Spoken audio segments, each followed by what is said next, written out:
is going to be battling Raptor, ironically enough, Josh Utter-Leyton in his first round match.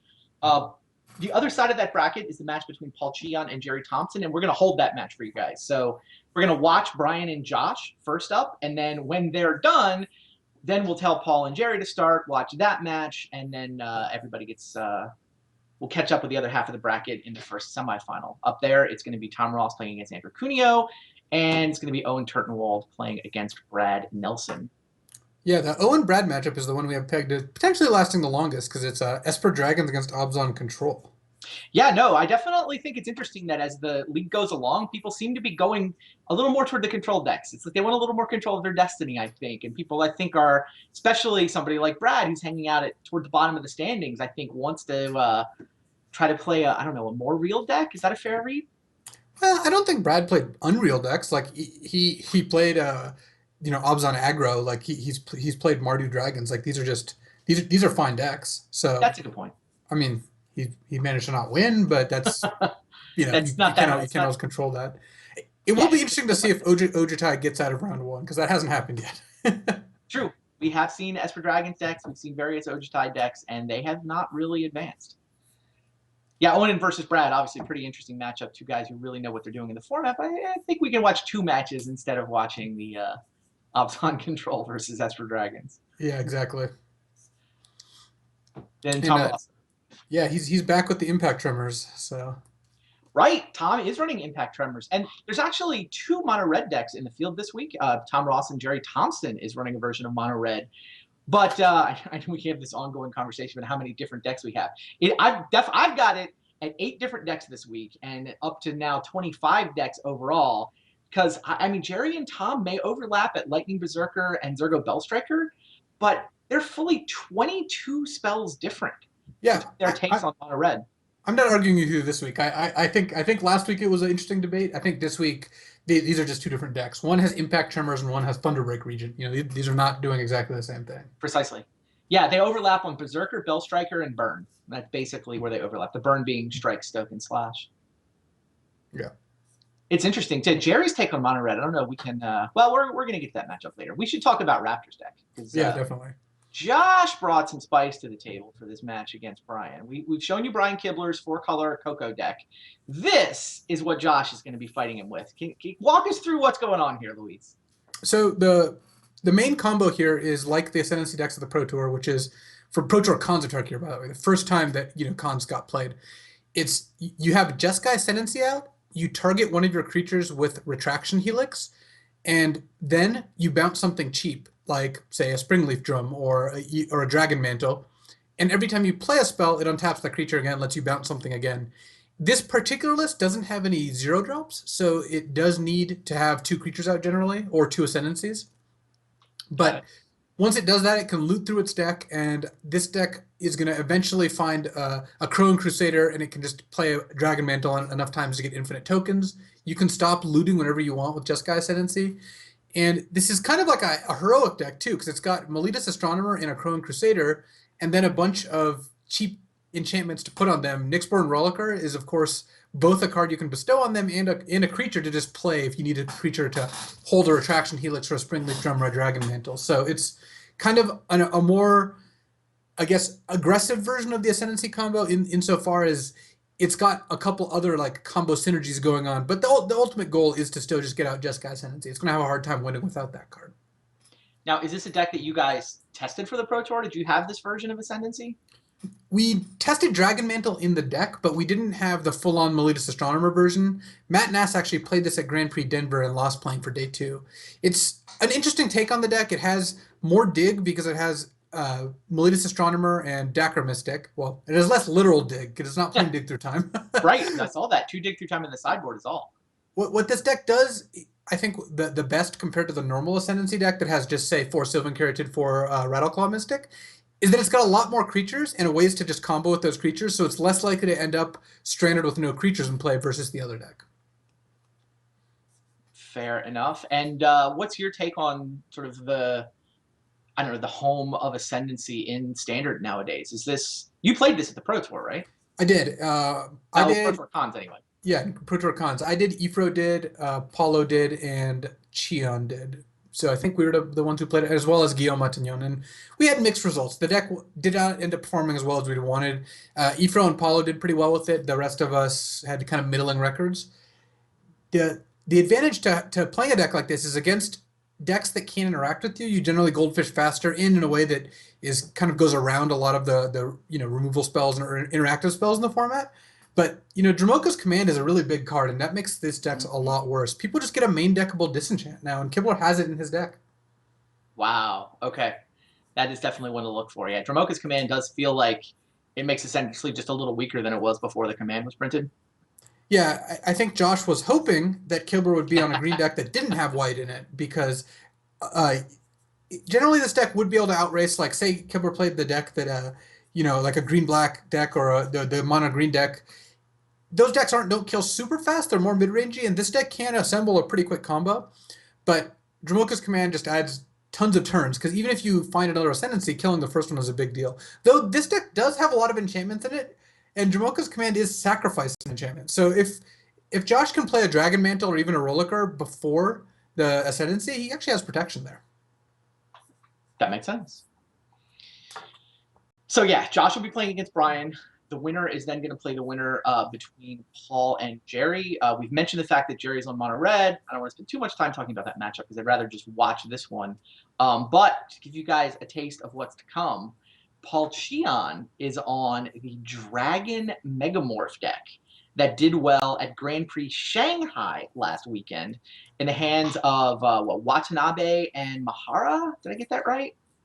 Definitely, I mean, two of the named Japanese players, top 16 with this deck. I think it was the two of them. I was busy with Magic Online Champ, didn't get to watch a lot of the Grand Prix come through myself. But definitely, I noticed this deck, and if you think about this, it's got the kind of 5-color dragon thing going on that the Mike Flores deck that he qualified for the Pro Tour with has, where, okay, once you've got all these havens, you can kind of cast all these spells, but you get to go Satyr Wayfinder into Den Protector in a deck, and then a Den Protector Deathmist Raptor, but then also kind of fix your mana to have this giant pile of dragons.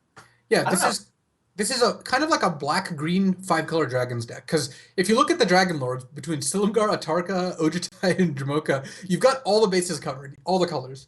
Yep. But Satyr Wayfinder, Finding Haven, Milling Dragons is an awesome little combo. Exactly. Den Protector, Deathmist Raptor is just adding those 8 cards to your deck, just make you so much better against decks that are attacking on the ground, interacting on the ground, and make you good against decks with removal. So this deck kind of like attacks from the air with the Dragon Lords, the ground with the Deathmist Raptors, and then has Satyr Wayfinder, Den Protector to find more of the dragons.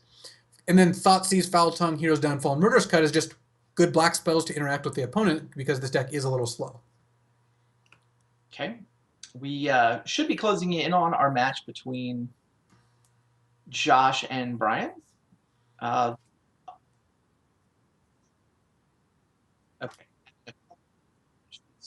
We'll sort that out. And then meanwhile, our other matches can go ahead and start, right? Yeah. So this is facing off against Mono Red, which not really where you want to be on a 5-color deck generally, but it does have 2 Dragonlord Dromoka and 3 Coursers, and then Satyr Wayfinder, Sylvan Caryatid, Deathmist Raptor, Den Protector as just early plays. And the fact that Jerry's playing a slightly bigger version of Mono Red with dragons has to be better for Paul. Yeah, Foul Tongue Invocation seems like the life gain there. It's a relevant amount of life that you can gain in that matchup. 2 in the main, 2 more on the board. Well, what are the odds that he has a dragon, though? He only has 8 + 4 Haven of the Spirit Dragon + 4 Den Protectors. Exactly. Foul Tongue Invocation feels like, I don't know, I mean, a lot. Silumgar Scorn is the card that seems to get all the credit for stitching together the Esper Dragons archetype, but there's no Silumgar Scorns in this one. It's the Foul Tongue Invocation that feels like it really takes a lot of advantage with a lot of these synergies. I don't know. The Foul Tongue Invocation just feels like a super important card to the way Standard is coming together.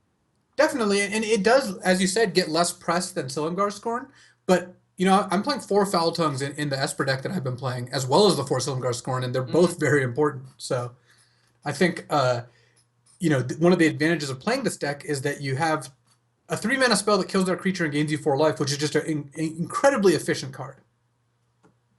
Yeah, that makes sense. And I think Jerry would rather be on more 1-drops and less 4-drops against a deck that is going to be able to dominate the mid to late game pretty easily here. We have a quick result in already. Tom Ross has taken game one from Andrew Cuneo. So we can go look at the deck lists up at the top of the Swiss. Maybe we get a chance to put up the variant Tom's made on his deck.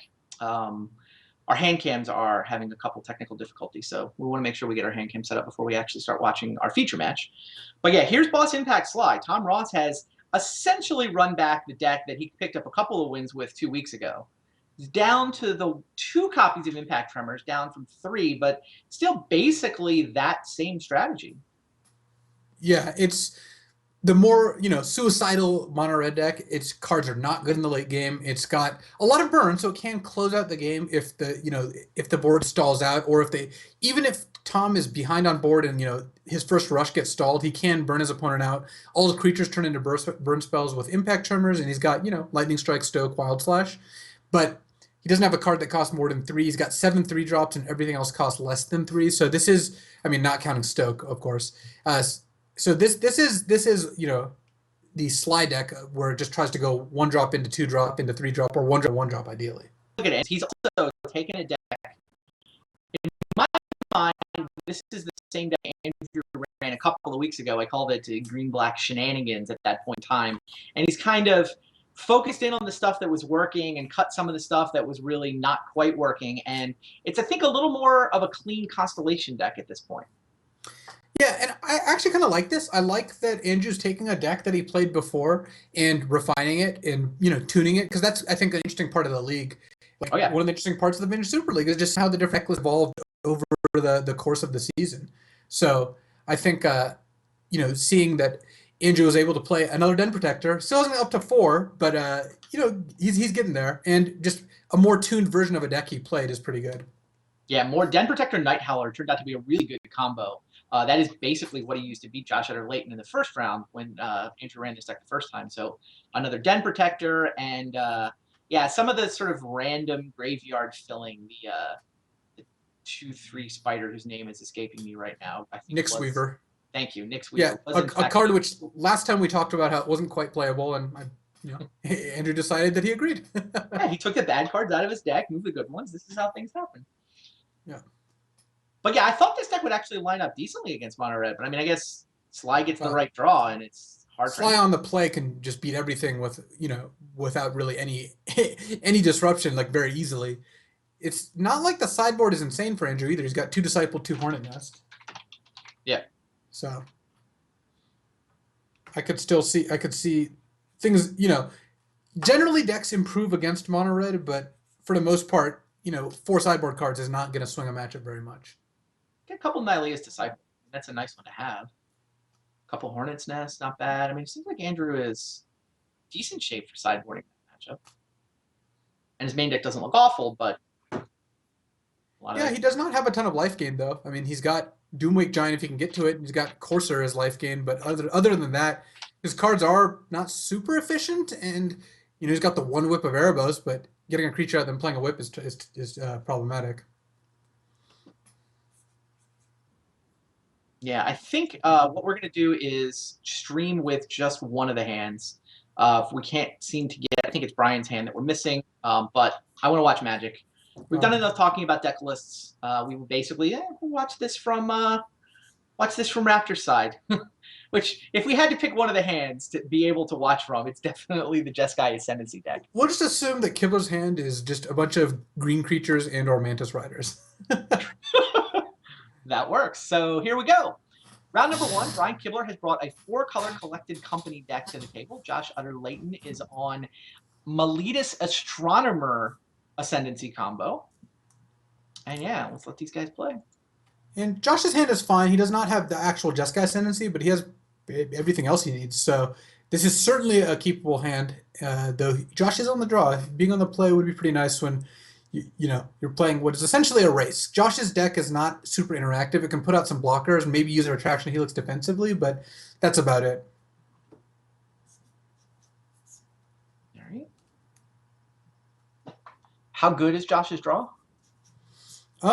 Above average, but not by a lot. If it had a Jeskai Ascendancy, it'd be almost perfect. 2-drop into Jeskai Ascendancy with Helix Drum in hand. But still, playing Meletis Astronomer and having an enchantment to target it and a Springleaf Drum to generate mana, this is not bad. All right, Brian leads with a tri-land. One of a couple of different tri-lands he's got in there. Trying to make the 4-color creatures castable, even when we don't collective company into them. Imagine if you're Josh and you're playing as Brian Kibler and he plays a Mystic Monastery on turn 1. Your whole universe shifts. No, you're right. That's a great In a few turns, it might change, but for right now, your mind is blown. So I think a good suggestion from the chat, maybe, Randy, is just to turn off the face cams. They're so out of sync, it's actually, I think, more annoying to have them than not. So we might want to just do that. Yeah, that's fair. So we can talk about this, and hopefully we'll catch up to the turns, but I think having the face cams in is not what we want. So Josh, he's got a bunch of tap lands. He's got to play Melodious Astronomer here and just have tap lands in hand. But he's drawn double Karamitra's Favor, which not actually great because he wants to dig into those with the Astronomer. He doesn't want to just draw them. Frontier Bivouac maybe makes a little more sense for Brian to have from Josh's point of view. Okay, second land that taps for green.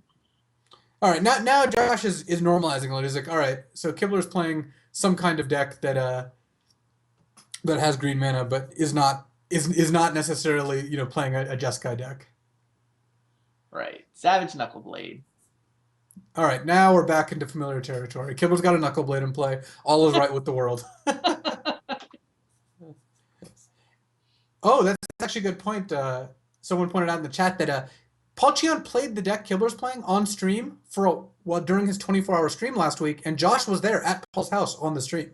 So now that Josh has seen the 2 tri-lands and the Knuckleblade, I think Josh actually knows what Kibler's playing. Though Josh's deck list is kind of obvious at this point too, given the cards he's played, because there aren't very many other combinations that do this. I mean, the deck did do well enough at Grand Prix Paris to get onto various people's radar too. I mean, Josh may have noticed it just from the Grand Prix Paris result. For sure. And Josh, going back to the game, Josh has found a Jeskai Ascendancy. Indeed. And so Josh is just going to win this game very quickly. And actually, Dramoka's command is not as big of a problem as I thought. I didn't realize exactly how many enchantments that Josh was just going to have in play naturally. So I'm sure Josh is aware of this now. It does still disrupt Josh because it can fight the creature that gets targeted by Retraction Helix, but Josh is going to be able to, he's not under much pressure. He's going to be able to go off enough that Kibler is either going to have to keep mana up and then just lose to Josh's drawing tons of cards, or tap out and then Josh can potentially win the game. I mean, Josh should be able to win the game this turn. Brian's strategy is basically to just smash. Like Mantis Rider, crunch. I got 7 power coming into the red zone. He just wants to clock Josh as quickly as he possibly can. Makes sense. What else is he going to do, right? If you have Dramoka's command, you might wait, but I mean, if you don't, then you can't beat an Ascendancy anyway. You might as well put Josh on pretty close to a 2-turn clock here. Yeah, Josh takes the 7 down to 11. And now, how does Josh play this? It's time to play the Ascendancy, right? Yeah, Josh can just win. So he can play Ascendancy. He's got enough mana because he's got Karamitra's Favor as well. Tap the favored Melodious Astronomer to play Springleaf Drum. It untaps both Astronomers.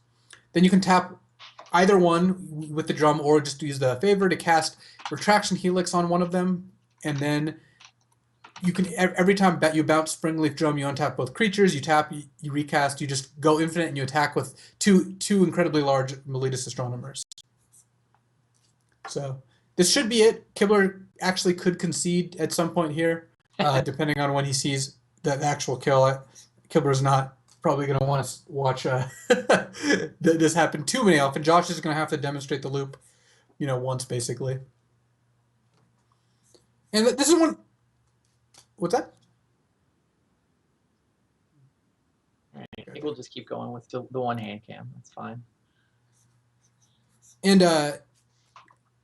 one of the advantages of the Josh's deck is that it's got a lot, like I said before, it's got a lot more creatures. You can even play the Nyxborn Rollicker as a creature, and that means that the odds that he goes off when he draws his Ascendancy and Retraction Helix are so much higher than the deck that has exactly 8 creatures and has to spend time casting Commune with Nature. This deck is a little bit faster. Sure. That makes sense. To see Ascendancy do its thing. At least until Brian gets tired of watching anyway. Now, what is he digging for exactly at this point? Nothing. He's got the whole combo self-contained. He just gets to repeat this, and Jeskai Ascendancy makes his Astronomers very large. I mean, he can loot. He might as well.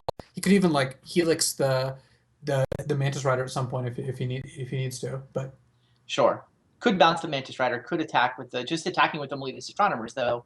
There's 2 attackers and there's only 1 blocker on Brian's side, Yeah. so those creatures are able to just attack for the win at some point. Yeah, and the Astronomer just digs for everything Josh wants. It doesn't find Retraction Helix, it finds, Jeskai Ascendancy, Karamita's Favor, Nyxborn Rollicker, or Dragon Angel. So it finds enough cards that it does what it wants, and half of those cards can then target it again and keep going. Seems pretty clean. And now, in theory, he could also make a bunch of hasty 1/1s if he got down to be a Crowan Crusader. Let's say Brian had a bunch of blockers. There's 2 ways to get around that. One is that you use a Crowan Crusader to make a bunch of hasty 1/1s, which then turn into like 10/10s. The other is that you can start getting, once you get 2 Ascendancies out or enough creatures, you can start Retraction Helixing all of Kibler's permanents 1 by 1. Fair enough. Looks like Kibler's ready to watch this combo. I guess he's maybe looking for a kill condition, but Josh already has it in play. He might either not know that or not care about it. Maybe he just wants to see Josh go through the whole combo, which is obviously, it's on Magic Online. You have that right. Yeah, I mean, it's not like clock's going to be an effort. We put these guys on 40-minute timers, so they shouldn't have any trouble finishing the match, even going through the motions on a combo loop like this. I also think there's some value in getting to see it once. Right? Yeah, definitely. We've got some updates for. I see one update that Andrew and Tom went to game 3, and then very quickly after that, an update, a quick update after going to game 3. It's not good news for Andrew. Tom Ross has defeated Andrew Cuneo 2 games to 1. Well, Cuneo is neck and neck with Brad for trailing the league, and Owen is now up a game against Brad. So there's 3 of them down on just the 1 win, right? Brian's in the same boat. Everybody's on the scoreboard, but and Brian's about to also be down a game. No, that is true. All 3 of them could still be at 10 points after this. These hold up. Which, if you're one of the people near the end, that's actually good for you. Obviously, you want as many people joining you near the bottom as possible because that makes it less likely you end up last.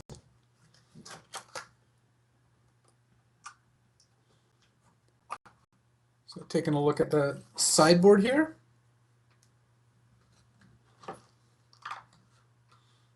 What happens after sideboarding? Brian gets some negates. That's about all he gets. And Jamoka's Command's got to be worth playing, even if it's not the best card in the world. It's still fine. But that's about it. All the rest of his cards don't really do much. Disdainful Stroke has very few targets, if any. He might be worried about Dig Through Time, but that seems like a pretty thin reason to board that card in. And you certainly don't want Hornet Nest or Elspeth. Or Erishan Cleric. These are just not how you win the game. So Kibler's kind of forced. He just boards in probably 3 cards and just takes out stuff like Valorous Stance. So Kibler just has to hope to race, and a fast start plus a negate is enough to do it, which it could certainly be. Josh, I imagine, is not going to be boarding a ton either. If we want to take a look at Josh's deck, these decks, I mean, even without seeing Josh's sideboard, these decks, they just don't have a ton of sideboard cards. They're playing a combo deck that needs almost all the cards in the deck to go off, just because they're all just different combo pieces. So I can't imagine that Josh is looking to do too many swaps. He could bring in something like Swan Song if he thinks Kibler has negate. He could bring in Wild Slash, but that seems pretty bad against a deck that doesn't even have that many targets. And then Reviving Melody is a kind of a way to beat an attrition war, but that's not really how Kibler's gonna approach this matchup, I don't think. Makes sense. So Josh up a game. We've also got Owen Turtenwald up a game on Brad Nelson. Owen's on Abzan Control this week. Basically playing the deck that won Grand Prix Shanghai. Although not precisely the deck that won Grand Prix Shanghai. Yes.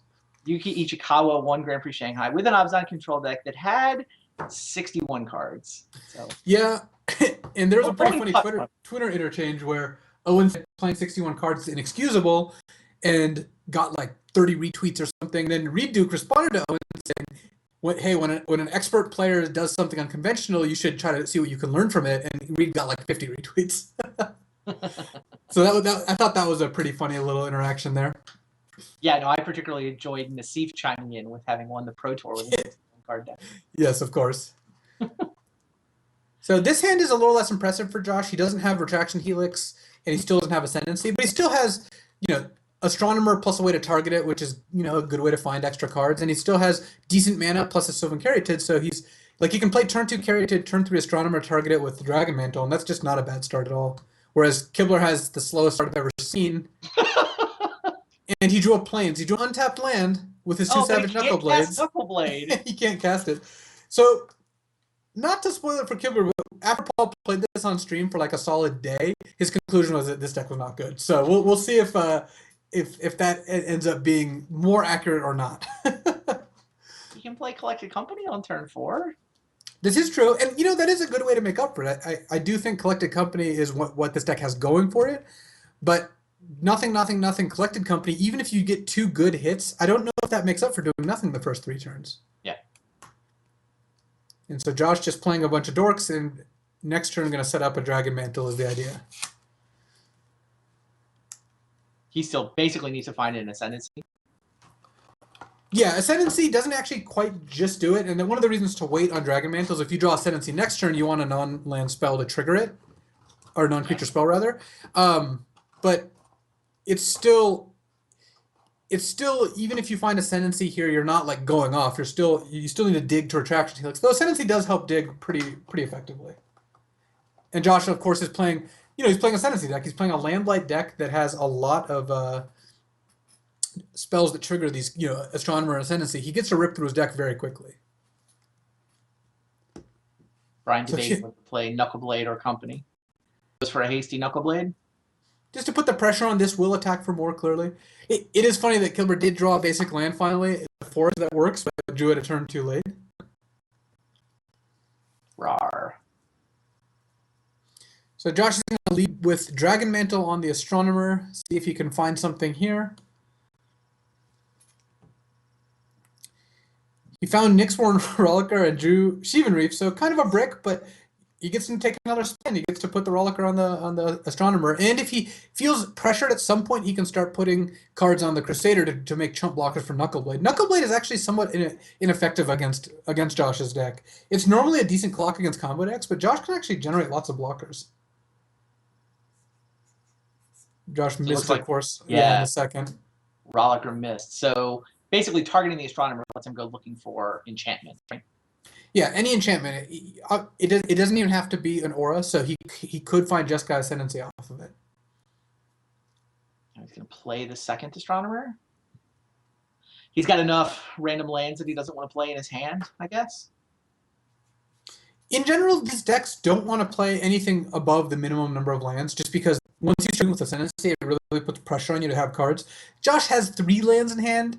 That may be enough that where he wants to play one, because Meletis Astronomer is kind of a mana-intensive engine if you keep chaining into it. But I assume that with 5 mana in play and an option to play a 6, Josh is in pretty good shape there.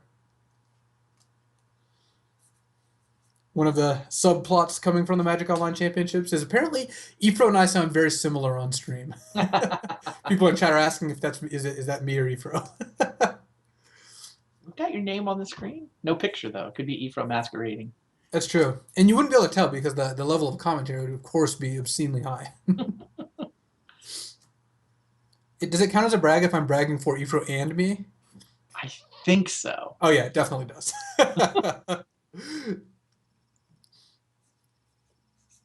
All right, Brian continues to draw lands. He sits on Collected Company this time instead of adding a second Knuckleblade to the board. This is actually going pretty well for Brian. Josh is not that close to going off here. Even if he finds an enchantment into Ascendancy, he still has to wait another full turn. And I think that, assuming Brian doesn't break off with Collected Company here, Josh has like 1 to 2 draw steps. He has some chump blockers, but he doesn't have a ton of draw steps left. Wow, apparently we could have watched the Owen versus Brad match. They're done already. That has to mean Owen wins. That means Owen wins game 2, yeah. Owen Turnwald 2-0 over Brad Nelson. I mean, Owen was playing a deck with Siege Rhino, so even if it's a control matchup, if Owen just goes Thought Seize, Siege Rhino, he can win the game in 5 seconds. Brad rarely picks up decks like Esper, so I wonder if after losing round 1, I wonder if we'll see him wield a deck like that the rest of the season. Mm.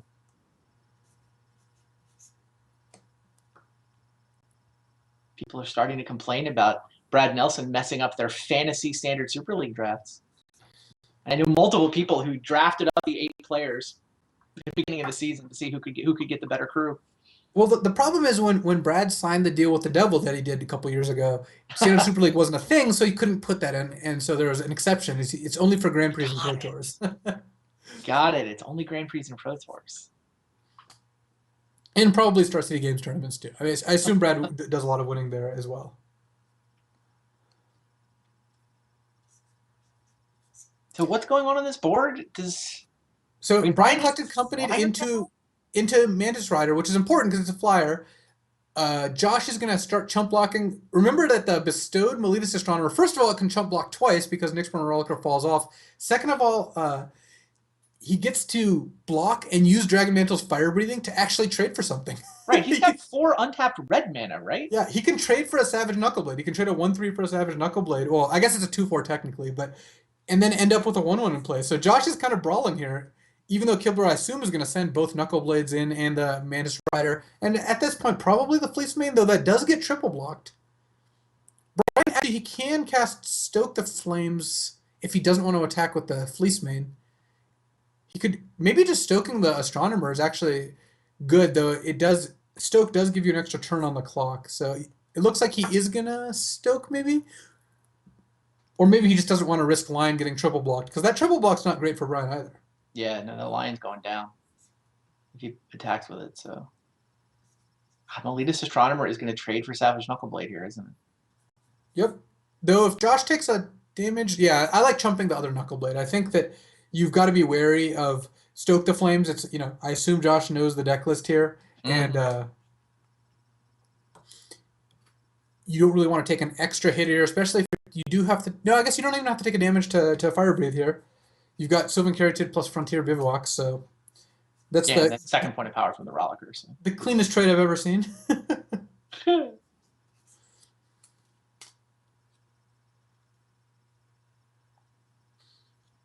Yeah, Miletus Astronomer trades for Savage Knuckleblade. Kind of hilarious. Josh's still pretty far behind here. Josh does need to draw something that does, well, something. I mean, this is one of the disadvantages of this deck, by the way. The other version, and Josh could have slotted these in, but the other version plays Dig Through Time. So that means that you can, from nothing, sometimes go off. Whereas Josh here, he has to like Dragon Mantle, find an enchantment, draw a gas spell. Of course, he drew another land here, so he's in a fair amount of trouble.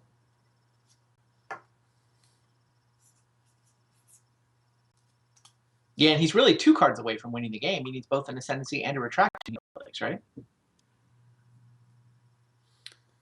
He needs to draw Dragon Mantle, target a Miletus Astronomer, find Ascendancy off the Miletus Astronomer, find Retraction Helix off the draw for...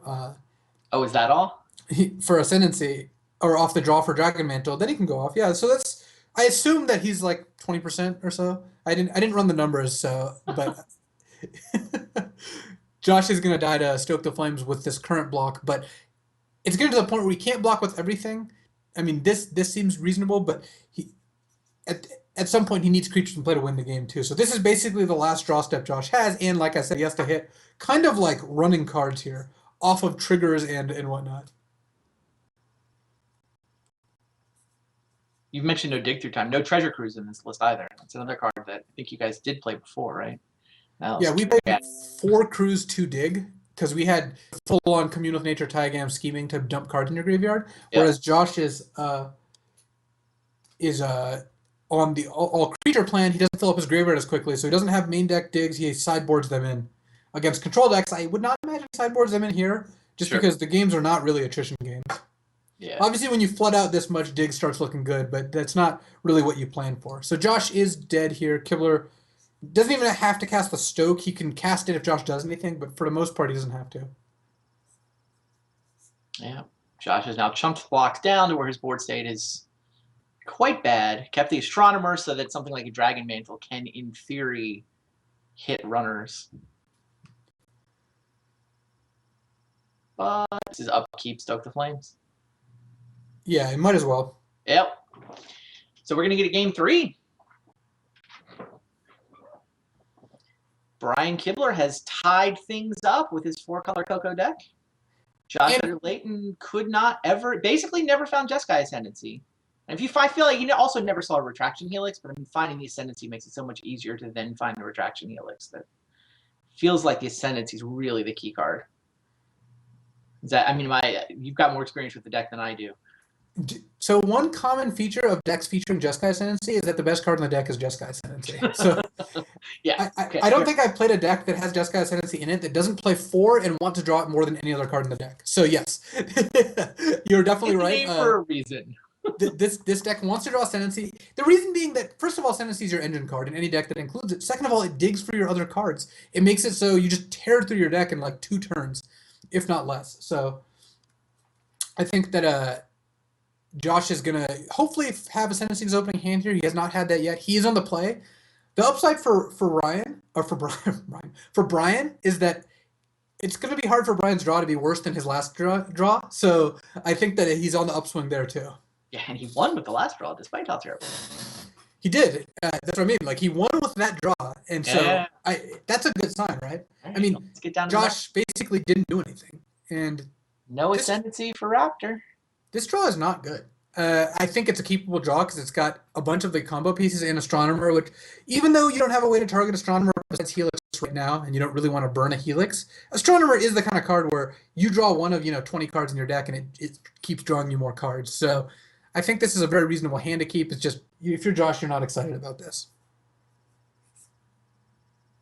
Which comes into play tap land does Brian want to play? Well, this time he's got turn 2 Rattleclaw, so it's actually not that bad for him. Oh, Dragon Mantle off the top for Josh. Yeah, that's a great draw, especially with Springleaf Drum. And he found Nature's Favor and then drew Retraction. See, look, this is the engine that he was looking for last game. I mean, he kind of stopped the chain, but here, Dragon Mantle found 2 spells. Karamitra's Favor has a decent chance of finding 2 spells. If he needs to, he can play Retraction Helix. And then I assume his main win condition is a Fire-Breathing Meletus Astronomer once all is said and done.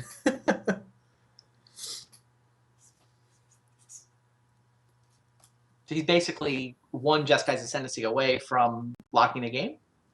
Yeah, he wants to have he'd rather have the 2 creatures in play in order to do that, but he keeps finding cards off his Astronomers, which he's also not doing last game, and now he gets to play another Astronomer, and then next turn he can play, start bestowing, or even he's got double Retraction Helix. Like, it wouldn't surprise me if at some point Josh goes, Helix my Astronomer to trigger Heroic, just bounce your biggest threat. It just draws you a card, digs you 3 cards and takes Kibler's Manus Rider off the board. Kibler can, if he wants, Kibler can stoke the Astronomer, the one that has Karamitra's Favor on it, but then Kibler's not pressuring Josh, and Josh is untapping with Drum, another Astronomer, and a bunch of lands. So that doesn't seem like a particularly exciting play. Kibler basically has 2 unexciting plays. It's play a guy, attack for 3, and not really hope to outrace it, or stoke. I do like playing the Manus Rider, though. I don't think you win the game by stoking here. Here comes the Mantis Rider. Also lets him get through the Scryland, set up his draw, and get through the comes into play tap part. Yeah, and Kibler can. This is also much more efficient because stoke is an efficient card when you have creatures to tap to it. So now Kibler can next turn go second Manus Rider, play untap land, attack with both Manus Riders, then cast stoke. And that's a pretty big game that lets him cast 10 mana worth of cards over 2 turns instead of 7 mana worth of cards over 2 turns. So I think that is a big reason he made that decision. Josh still has, a bunch of draw steps here.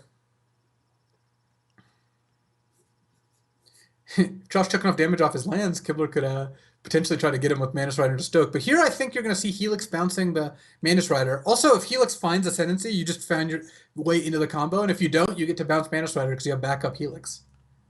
Makes sense.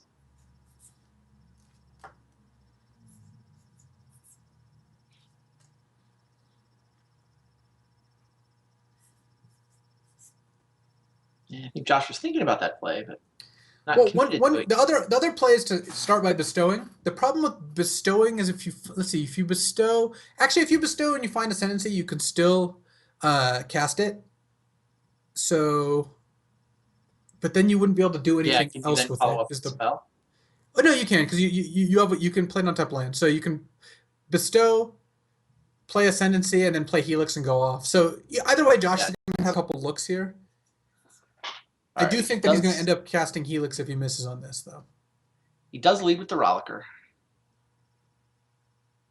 And it sounds like maybe he has a choice, or no, he's just putting them all on the bottom. Swing and a miss with the heroic trigger from Elitist Astronomer.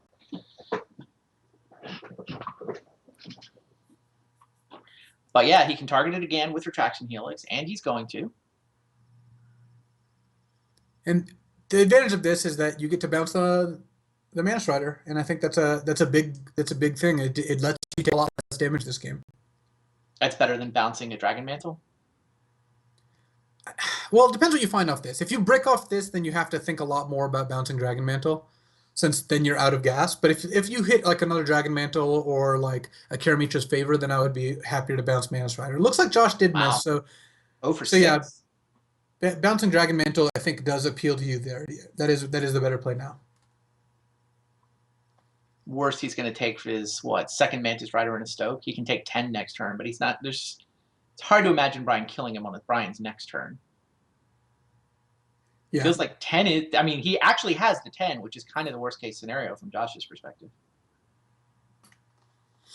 Or maybe Hasty Knuckleblade would make it 11, except then you wouldn't have the Stoke. Yeah, I think 10 is the most Brian can do. Yeah, and Josh is not worried about dying next turn. He still needs to find Ascendancy to try to go off. He actually looks like he might play Astronomer and then play Dragon Mantle because he's got to make use of the Springleaf Drome. I think that makes the most sense. You might as well spend the 2 mana on Astronomer and essentially spend only 1 because you get to use the Mantle or the Drome instead of not use it. What's the advantage of having extra Astronomers in play? It just makes it easier for you to use Ascendancy next turn if you find it. Especially with like Karamitra's Favor, yeah, making a second one. So now all 3 can tap for mana between Drum and the 2 favors. This is not the kind of game that is going to come down to Josh looting a bunch of times with Ascendancy. Like, if Josh finds Ascendancy, he just wins. So he doesn't need to loot. He just needs the untap trigger, right? He doesn't need to loot anymore at this point. He's got the Retraction Helix.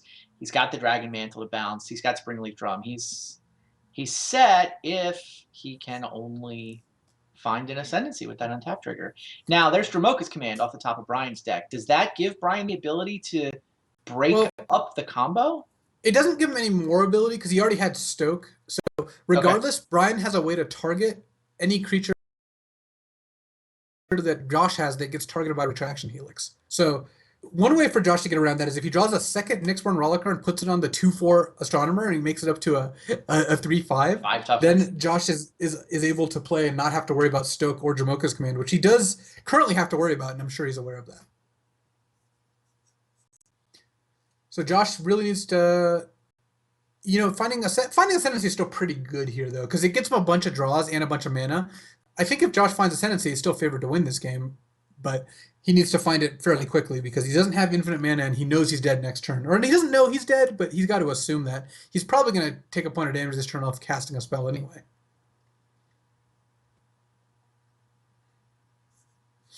Because I think that, yeah, you lead with the Karamitra's Favor. Kibler could fizzle you want to let the Heroic resolve because you want to see what Josh gets. Looks like another Karamitra's Favor. And then if Kibler wants, he can fizzle that by casting Stoke or Dromoka's Command. I don't like doing that, though. Yeah, it seems like you want to wait. You want to fizzle Retraction Helix. Now, there is Jeskai Ascendancy. So what's going to happen now is Josh is going to cast Jeskai Ascendancy, and then he's going to cast a Retraction Helix. He might not lead with Retraction Helix, though, because he's aware that Kibler has Disruption for it, right, in his deck. His creatures up to more than 4 toughness. Yeah, so actually Josh should be able to just win. He should just Ascendancy, then cast Springleaf Drum, untap all his creatures, then cast Karamitra's Favor, and then cast Karamitra's Favor, and at that point, Kibler can't... Trigger. He can get multiple Jeskai Ascendancy triggers before he has to play the Retraction Helix. Yeah, and all of Josh's spells now generate mana, because Josh essentially, he has 2 Birds of Paradise, and he's about to have a 3rd once he casts the 3rd Favor. So that means that Josh isn't going to run out of mana. He's going to have enough spells to make his creatures large, and at that point, as long as he doesn't go down to 4 from damage from his lands, which I assume he's not going to do, then he should be in good shape. I guess Kibler can't cast Dromoka's Command, actually. Yeah, no, he doesn't have the white mana. I think he only has 1 Plains. Yeah, he only has the 1 Plains. And his Windswept Heath was the only untapped land, so he had to get a forest, which doesn't cast either Mantis Rider or... Yeah, you have to tap the Plains to cast Mantis Rider. But Stoke and Jamoka's Command are like the same card right now. So Exactly. There was no way he could cast both of them, so it doesn't actually matter. I mean, if Command was Destroy Target Enchantment, that would change everything. But yeah. Josh has plenty of enchantments to sacrifice. It's only really the fight ability that's relevant, and Stoke does just as much. All right, Jeskai Ascendancy is in play for Josh Utter-Leyton. And So, yeah, let the triggers commence. Karametra's Favor, trigger. So presumably Josh just wins this here. I mean, as long as he doesn't take a damage a damage off his land, as long as he waits to cast Helix until his creatures are big enough. But honestly, they're already big enough. He's already got a 5 toughness creature out with the bestowed Meletus Astronomer. So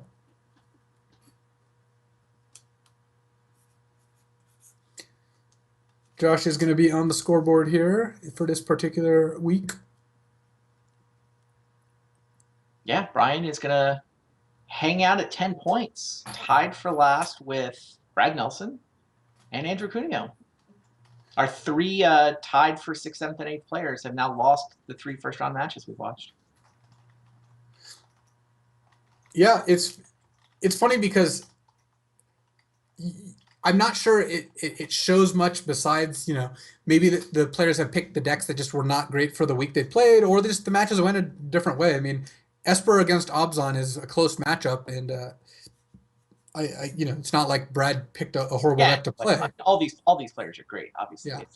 We can craft narratives out of whatever string of random results we happen to get, right? Well, it is interesting to note. I mean, say Josh has played unconventional decks every time, so I think that to some degree his win percentage has gone down because of that. But he did win last week with one of the more mainstream looking decks of the decks he's played. It's not like Jeskai's all over the map right now, but Jeskai compared to Conifer Stride or Temur Battle Rage, or compared to Esper Monastery Mentor. So I think that given that Josh had the most success when he played one of those decks, but now he's back at it. He's playing Jeskai Ascendancy Meletus Astronomer. Here's another Karametra's Favor. So Josh just being careful. He's only got to preserve those last 5 points of life. If he took a single pain, he could just die to Stoke the Flames randomly. He doesn't want to do that. And he wants to make sure that his creatures are big enough that he's not in any danger of losing the creature he targets with Retraction Helix. Yeah, and at this point, that's already the case. He has tons of Retraction Helixes now, so now he can easily bounce Kibler's side. It actually won't take very many iterations to just be lethal here, because he's got 3 creatures in a Jeskai Ascendancy. Every spell is an additional 3 damage. Mm-hmm.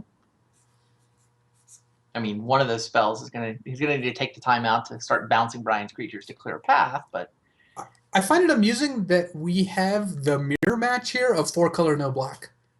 Both players are playing 4 colors. Neither of them are playing black. That's the mirror match that we get to have facing off here. Interesting.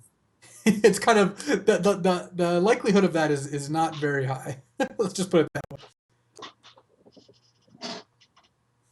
Sam Party is trying to tell me that the deck is called Matt Nass's Genius, but I don't think I can say that, because I think you just did. I think he got you. That's unfortunate. I work with Matt Nass now. Yeah. And to his everlasting chagrin, I'm actually his direct supervisor. Nice. All right, Brian Kibler has seen enough. Josh has demonstrated the combo. All his creatures are out of Stoke the Flames range. Brian can just see that Raptor is going to make his creatures gigantic and come over for the win. So Stoke the Flames could get Raptor to 1. Not good enough. Brian Kibler and his 4-color Coco deck is defeated. He is going to stay in 6th place, stay on 10 points. And it's Josh Utter-Leyton who's going to move to the semis. Yeah, and Josh's deck last week was a kind of sweet Jeskai deck, and now he's got a Jeskai Ascendancy deck, which is actually completely different. It's still just using the Jeskai colors plus green now. Sure. And he's got a combo deck instead of an aggro deck. He swapped out Manus Riders for Ascendancies. All right, well, let's pull up the bracket while we get set up for the last match of the first round.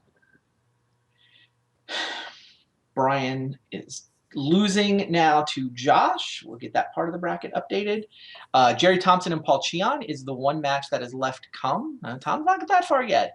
Tom Ross did defeat Andrew Cuneo, so Tom Ross advances there. Sends like a 2-1 match. That's Impact Tremor Sly over Green-Black Constellation. Owen with Abzan Control, basically, 60 of the 61 cards that won the GP last weekend, defeats Brad Nelson, who gave Esper Dragons a try. 60 of the 61, I like it. Yeah, that's what he took the list. So what do you cut from the 61 card GP winning list? It's an interesting question. I looked it up. It took me a little while, but I figured out what the answer was. I think Owen did that as a statement. He's saying it's wrong to play 61. I'm going to play his deck and I'm going to cut a card. That's what he did. I hope he wins because of that. That would be too great. Well, if he gets flooded out and really needs a Tasigur, then we'll have to say Yuki Ichikawa wins the conversation. He cut a Tasigur is what he cut. So there are 2 Tasigurs in Yuki Ichikawa's Grand Prix winning deck, and that's what Owen cut as the 61st card. Yeah. So he's got 1 Tasigur instead of 2. I don't know. Interesting. Yeah, and Owen will be playing Tom, so that'll be Abzan Control versus an Impact Tremor Sly, which, I don't know, that doesn't sound great for Abzan, but, I mean, a lot of it will depend how fast Tom can actually come out of the gates. Yeah, it's also depends on, on the particular lists here. I think given that Owen, and most Abzan decks are moving towards not having cards like Bioblight, instead their 2-drop is Satyr Wayfinder, which is still decent, but not quite as good. Mm-hmm. And but Owen's sideboard has 3 Erishan Cleric, 3 Drown in Sorrow, and as well as a bunch of Ultimate Price. I actually think Owen's kind of well set up for this. Yeah, I mean, Owen's removal suite, he's 2 Heroes Downfall, 4 Abzan Charm, no Bioblight, right? Yeah, no. Instead, they have, because of the Wayfinder and Death Mist Raptor, Den Protector, kind of like early game engine, that you don't want the less impactful removal spells, because you're already kind of giving up a little bit against control there. Yeah, but 3 Erishan Cleric, 3 Drown in Sorrow. And I would think Ultimate Price probably comes in too, right? Oh, yeah. You got plenty of bad, expensive cards to take out. Also just known as expensive cards because you're playing against an Impact Tremors deck. Pretty much. Your curve to start, or stop rather at Siege Rhino and start at, ideally a 2-drop. Yeah, and that's definitely on the control side of Abzan. I mean, if you sort of imagine the Abzan decks laid out on a chart from Warden of the First Tree up to sort of Elspeth and Ugin, this is 3 Elspeth, 2 Crux of Fate Abzan. So yeah, and it is funny that it is a spectrum, but the 2 main points where things are clustered are the Rakshasa Death Dealer Warden of the First Tree deck and the Elspeth, Elspeth, a couple other expensive spells, Den Protector, kind of that kind of deck. So it's interesting to see that Owen is certainly in the second part of that. Yeah, I mean, that's where I think things are clustered now. We saw a lot of mid-range decks previously. I mean, over the course of the last year. I mean, Ari Lax didn't have 3 Elspeths in his deck. I mean, he was on the Planeswalker side of things, but also felt like he was a little more rangy. True, and there weren't cards like Ugin, exactly. So Ugin didn't show up, and then you didn't have features like Tasigur necessarily. So I think that as new cards get introduced, that changes things. Fleecemane Lion, it goes up and down in popularity. That's not. It used to be that Fleecemane Lion was a good gauge of whether you were Obs on aggro, but that's just no longer the case, as you mentioned. Right. Yeah, the Death Dealer makes you an aggro deck, I think. Yeah, that's why I specifically mentioned Death Dealer. No deck plays Death Dealer that I would not classify as Obs on aggro, as far as I can tell. Yeah. Though even at Grand Prix Los Angeles, when we covered then, there was a deck with Courser of Crewfix and Rakshasa Death Dealer that was, that made top 8. So, or played for top 8. One of the two. I just remember seeing it in the very last rounds, and Courser Death Dealer is kind of a combo. Lands plus Death Dealer is nice. Now, do you like Standard when there's this many cards that can go into even the same decks where you can sort of push the archetype, half a dozen cards this way or half a dozen that, so many cards that are relevant? Yes, we'll get to that after this match probably, since it looks like they're ready to go. Oh, great, even better. So our last match in the first round is going to be Jerry Thompson with a mono red aggro deck.